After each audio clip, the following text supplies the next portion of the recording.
Et si je te disais de te focaliser sur un marché de 100 personnes? Tu vas me dire, ouais, mais 100 personnes, c'est pas assez. Si je vends un produit à 100 € à 100 personnes, ça fait 10 000 €. Et après, avec 10 000 €, on vit pas des années, tu vois. Et si je te disais que cette stratégie, c'est la stratégie qui a été employée par Airbnb. Alors, pas au sens strict de 100 personnes, mais on a donc Brian Chesky, un des cofondateurs de Airbnb, qui a dit avoir reçu le meilleur conseil de sa vie de Paul Graham. Paul Graham, c'est un des cofondateurs de Y Combinator, un incubateur de start-up aux États-Unis, le plus gros incubateur. Et Paul Graham donc dit à Brian, il dit, c'est mieux de te focaliser sur 100 personnes qui vont t'aimer profondément qu'1 million de personnes qui vont t'apprécier simplement. Alors, on va parler de ça dans ce podcast. Qu'est-ce qu'il a voulu dire exactement? Alors, c'est plus profond que simplement niche-toi. Il y a une dimension en plus à ce conseil que juste trouve ta niche et sois le meilleur dans ta niche, ce qui est vrai. Mais vraiment, j'aime bien la manière dont c'est formulé parce que ça va plus loin que ça. Je vois beaucoup de coachs, de formateurs qui ont peur de se nicher parce que ça sous-entend refuser du monde. Ah non, mais attends, j'ai besoin d'argent. Ça peut être émotionnel ou plus ou moins conscient, d'accord? Si je m'adresse à un plus petit pool de personnes, un plus petit marché, je vais devoir refuser des gens. Tu vois, si je dis que je vends des caramels mous et qu'il y en a un qui vient acheter des caramels durs, attends, je peux vite, j'ai aussi des caramels durs, donc je vais lui vendre quelques caramels durs. Tu vois, par contre, on va voir que c'est problématique et c'est une pensée très court-termiste de réfléchir comme ça. Donc, le truc, c'est ça, c'est que la plupart des formateurs, ils se disent qu'ils n'ont pas le luxe de refuser, ou alors qu'il y a un deuxième réflexe, c'est qu'ils ont envie de parler de plein de sujets différents. Mais quand tu veux parler d'un sujet, tu as intérêt à connaître ton sujet, sinon tu es basiquement un imposteur et les gens vont le sentir. Donc le truc, c'est ça, c'est que plus tu es large, plus tu as de choses à servir, et plus tu as de clients différents à servir, et plus ça va être difficile. Voilà, donc ça c'est déjà la base. Donc, le but, c'est de nicher. Jusque-là, je pense que tu me suis. Alors, si tu n'es pas d'accord avec le principe de se nicher, on va avoir un problème. Et donc, du coup, dans ce cas de figure-là, c'est que donc, on est très large, on s'adresse finalement à peu près à tout le monde, on va dire. Qui s'adresse à tout le monde, s'adresse à personne, hein, tu connais probablement la citation. Et ce qui se passe, c'est que je vois donc beaucoup de formateurs qui se disent, ok, voilà, moi je vends mes trucs. Maintenant, j'ai pas assez de trafic, donc maintenant il me faut du trafic, donc je me focalise sur le marketing, acquisition de trafic, des stratégies pub, comment faire des vidéos sur YouTube, blablabla. Et c'est la seule question qui se pose réellement, et il se retrouve invisible. Donc si tu te reconnais dans cette situation-là, vraiment écoute bien. D'accord, si tu regardes moi ma chaîne, j'ai très peu de vues sur ces vidéos, donc je fais à peu près 100, 200 vues sur une vidéo YouTube et 400-500 écoutes sur mon podcast par épisode. Donc c'est pas, je sais pas, Squeezie, Norman ou des gens qui font tant de vues que ça, ou même d'autres concurrents dans mon domaine. Pourtant, je gagne bien ma vie et j'ai pas besoin de beaucoup de monde parce que j'ai une stratégie similaire à celle de Airbnb. Alors, le truc, c'est que quand on se focalise sur servir un maximum de personnes, alors plus tu t'adresses à de monde, plus le marketing est difficile et plus délivrer est difficile. Donc c'est comme, si tu compares ça à un jeu vidéo, c'est comme si tu arrives à poil face au boss final, tu vois. Donc, et après, tu vas chercher des conseils sur Internet sur, je sais pas comment, tu cherches un joli chapeau pour affronter le boss final, tu vois. En gros, c'est ça qui se passe, c'est que tu restes à poil avec ton petit chapeau et tu cherches un autre chapeau, puis un autre chapeau. Alors le chapeau, c'est l'acquisition de lead, hein. C'est pour ceux qui n'avaient pas suivi ma métaphore un peu chelou. Et donc du coup, ça marche pas forcément. Donc il y a besoin d'une autre approche. Donc cette approche-là, c'est te focaliser sur les 100 personnes qui t'aiment profondément. Je t'ai expliqué pourquoi c'est intéressant. Quand tu te focalises sur on va appeler ça les 100 meilleurs fans, on va faire quoi? On va se dire, ok, ces 100 personnes nous aiment profondément. Vraiment, sont les fans de la première heure, ils sont là, ils en veulent plus. D'accord? Moi, j'ai un concept, je te parlais de Keep Dancer Dancing, j'étais DJ avant et ça rejoint pas mal le truc. Donc, on a 100 fans, 100 vrais fans, et ces gens-là, on ne veut pas qu'ils se barrent, parce que ces gens-là, ils sont prêts à acheter plus de chez nous. Non seulement ils sont prêts à acheter plus, mais on peut en faire des ambassadeurs. Les ambassadeurs, c'est les clients qui vont dire à d'autres clients de se pointer, enfin à d'autres prospects de se pointer et d'acheter. Donc, on va faire quoi? On va se concentrer sur ces 100 meilleurs clients, ça peut être 10, hein, d'accord?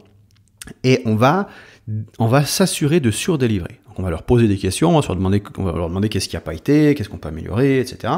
Et on va se concentrer vraiment sur l'expérience client. D'accord ? Le but à cette étape-là, c'est pas de scaler, c'est pas de faire plus de ventes, c'est pas de... D'accord ? C'est ça souvent le problème, c'est quoi le formateur, il arrive, il pose sa formation ou son produit à moitié terminé, et il se demande comment faire 1 million avec ça. Et c'est pas comme ça que ça marche. Donc on est là, on a les femmes de la première heure, et on va élaborer avec eux un produit. On va élaborer avec eux l'expérience client, d'accord ? Qu'est-ce qu'on délivre ? Les résultats qu'on va obtenir pour eux. C'est un travail qui est extrêmement peu fait dans le milieu du web entrepreneuriat. Le truc qui est intéressant avec ça, c'est que sur le court terme, effectivement, tu dis j'ai pas le temps de faire ça, il faut d'abord que j'ai des clients, donc marketing. Pensez court terme, j'aimerais qu'on mette ça de côté et qu'on se concentre vraiment à dire ok, si je construis un produit de qualité, derrière j'ai de la rétention, c'est-à-dire que les clients vont racheter chez moi pendant plus longtemps, donc ça veut dire que chaque client a une lifetime value supérieure, c'est-à-dire combien un nouveau client va en moyenne dépenser dans mon entreprise durant toute sa vie de client.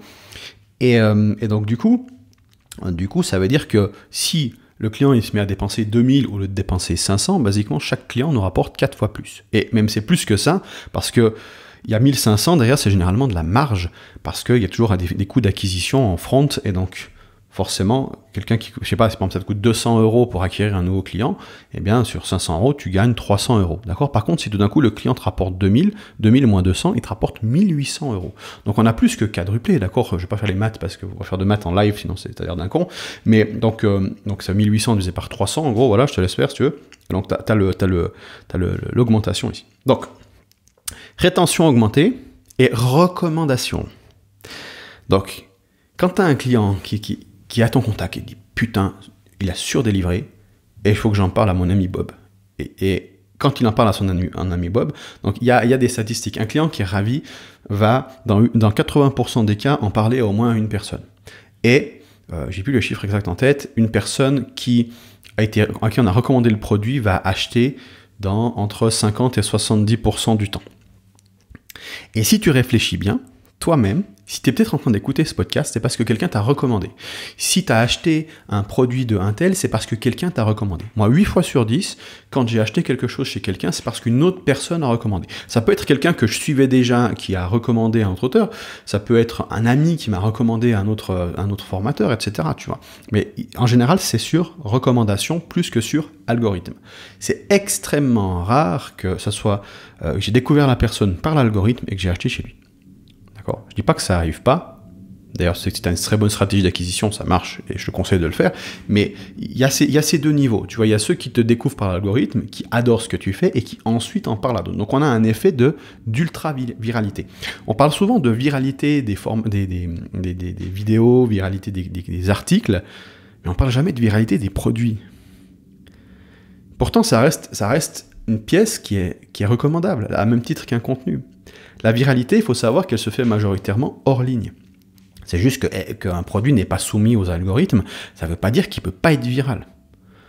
D'accord ? D'ailleurs, potentiellement, il peut être plus viral même que de la vidéo, parce que c'est du plus gros contenu, dans le cas de figure, on vend du contenu ou des services, mais c'est une pièce beaucoup plus grosse, et donc du coup, qui est plus facile à être recommandée, pour autant que la qualité soit bonne. Donc, en augmentant l'expérience client, on augmente la rétention et la recommandation, et aussi en se focalisant sur les 100 meilleurs fans, on augmente sa spécificité. Et il y a notamment ce qu'on appelle le paradoxe de spécificité qui est très intéressant. Il y avait les deux exemples, donc les valises à poignée et le couteau suisse. Ce sont deux outils qui ont été construits spécifiquement pour une catégorie de personnes. On a le couteau suisse qui était conçu pour l'armée suisse, qui ensuite a été popularisé dans le monde entier. Et les valises avec poignée, c'est sur roulette, je sais pas comment tu appelles ça, qui ont été conçues expressément pour le personnel navigant. Et paradoxalement, ça a touché plus de monde. Pourquoi ? C'est la spécificité du message. C'est-à-dire que comme je disais avant, plus tu es spécifique, plus c'est facile en fait de toucher quelqu'un. Mettons qu'il y a 1 million autour de chez toi, il y a des centaines de pizzerias. Donc tu tombes sur une pizzeria que tu adores. Ah putain, à qui je vais recommander ça ? Bon, tout le monde plus ou moins aime les pizzas. Si maintenant il y a un Péruvien extraordinairement bon et que c'est le seul Péruvien qui est à 50 km à la ronde, et que tu connais quelqu'un qui est péruvien ou qui adore ce genre de nourriture, tu penses pas que tu vas aller lui dire directement « Ah, je trouve un péruvien, machin. » D'accord? Donc c'est ça, ce paradoxe de spécificité. Il y a une notion de... voilà, plus c'est spécifique, plus il y a de chances justement que les personnes en parlent autour d'elles. Et donc, c'est vraiment des laser focus. Voilà. Donc, être spécifique aussi, ce que je disais avant, c'est que ça nous rajoute de la simplicité. C'est-à-dire qu'au lieu d'avoir 1 million de choses à parler pour 1 million de personnes, on a une chose à parler pour une catégorie restreinte de personnes. Et donc, on va s'employer à faire une chose, mais extrêmement bien, pour s'assurer que ces quelques personnes qui sont déjà là soient satisfaites. Parce qu'on ne veut pas les perdre, on veut les garder et on veut qu'ils amènent d'autres personnes. Je te parlais avant du Keep Dancer Dancing. Quand j'étais DJ, il y a un concept, c'est un peu moi qui ai mis ce nom, mais derrière l'idée c'est quoi? C'est que quand tu mixes en soirée, c'est très dur de motiver une foule, notamment une foule sobre. C'est-à-dire qu'en début de soirée, quand tu commences à mixer, il n'y a personne sur la piste de danse, les gens arrivent, qu'est-ce qu'ils font? Ils vont au bar. Parce que c'est très rare que quelqu'un se retrouve au milieu de la piste à danser comme un connard, comme une connasse, hein, d'accord, on veut l'égalité. Donc, on a les gens qui sont dans les coins et qui tapent du pied, qui regardent un petit peu, et voilà. Et donc, du coup, tu te retrouves comme un con à mixer ton truc, et il n'y a personne en face de toi, et c'est un moment qui est difficile à passer. Et donc, du coup, dès que tu as un groupe qui vient et qui se met à danser, ton objectif, ça c'est la différence, c'est vraiment la différence. J'ai expliqué le truc. Ceux qui se mettent à danser, c'est tes meilleurs fans. C'est ceux qui apprécient, pas qui t'apprécient simplement, mais qui t'aiment profondément, qui aiment profondément ce que tu fais. Et donc te concentrer à garder ces gens danser, c'est plus important que d'essayer d'amener ceux qui sont au bar en train de regarder. Et quand on refuse personne, c'est-à-dire quand on essaie de parler à tout le monde, eh bien on va faire quoi? Non seulement on va pas réussir à attirer ceux qui sont en bar, mais ceux qui sont déjà en train de danser, on va les repousser. Parce que ceux qui sont en train de danser, regarde, si tu... je sais pas, je suis en train de mixer de la house, et que tout d'un coup je mets un son de Airbnb, bon je mixais pas de Airbnb, mais mettons, et que là il y a un groupe de 10 nanas qui se mettent à danser sur du Airbnb, hein, c'est très fréquent. Et si tu remets de la house pour attirer ensuite les gens, tu vas perdre ce groupe. Par contre, si tu focalises sur continuer à mixer du Airbnb pour ce groupe-là, elles vont rester danser. Même si les gens au bar, ils aiment pas le Airbnb, ils ont qu'à aller se faire foutre parce qu'ils avaient qu'à venir danser quand il y avait de la house, tu vois. Et donc du coup, tu te concentres sur ce petit groupe et tu te dis, ok, qu'est-ce que je peux leur donner pour les ravir? Parce que ce petit groupe, il va aller chercher d'autres personnes pour danser. Il va même ramener par effet social, preuve sociale, ramener d'autres personnes. Et quand il commence à avoir une plus grosse foule, la foule devient plus résiliente à ce que tu fais, donc c'est plus facile de la garder quand il y a une plus grosse foule. Et donc à ce moment-là, tu peux commencer à élargir ce que tu fais. Tu dis, bon, voilà, je fais du Airbnb, je peux faire un peu de rap, je peux faire de la house, je peux faire du funk, je peux faire etc. Et donc du coup, tu vas commencer à élargir un petit peu, sans sauter d'un trop gros registre et risquer de repousser tout le monde. Tu vas tester un truc, tu vas t'éloigner un petit peu. Et c'est là où on niche up, c'est là où on va commencer à parler d'un sujet supplémentaire, hein, quand on est formateur, c'est là où on va commencer à élargir. Mais d'abord, on se concentre sur les 100 personnes, ceux qui ont déjà manifesté, ou les 50, ou les 10 personnes qui ont déjà manifesté leur intérêt. Et tu les ravis de manière à ce qu'ils disent aux autres de venir. Et ensuite, tu scales, ensuite, tu augmentes, ensuite, tu t'élargis. D'accord? Et je sais que ça peut paraître effrayant de faire ça, parce qu'on a l'impression que quand on est une niche ultra spécifique, on est bloqué.